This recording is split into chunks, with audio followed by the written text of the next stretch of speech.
এক কাপ চায়ে আমি তোমাকে চাই। না না, আমার এই হেড়ে গলার গান শোনার জন্য কাউকে সঙ্গী হতে ডাকছি না। এই চাটা আমার একারই। একটা সময় ছিল যখন বিকেলবেলা মায়ের হাতে বানানো চা খেতে খেতে তার সঙ্গে মুড়ি মাখা থাকতো, জানেন তো। আমি আর দিদা সন্ধ্যাবেলা দিদি নাম্বার 1 দেখতাম আর সুন্দর গসিপ করতাম। ভাবছেন গসিপ আবার সুন্দর? দিনগুলো সত্যি খুব সুন্দর ছিল। তারপর এখন শরীরের প্রয়োজনে দুধ চিনি দেওয়া চা তো নইব নইব চ। মধ্যে মধ্যে চাটা পেলেও চায়ের সঙ্গে সঙ্গী পাওয়া দুষ্কর। তাই এখন আমি নিজের সঙ্গ নিজে ভীষণ রকম উপভোগ করি।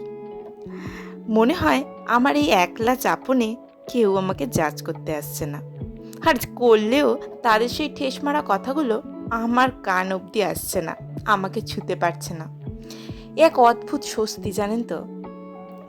আচ্ছা, কারা কারা আছেন বলুন তো, যারা চায়ের আড্ডায় নিজের সঙ্গী নিজেই? আর কারোর যদি খুব প্রিয় সঙ্গী থাকে তাকে মেনশন করতে পারেন।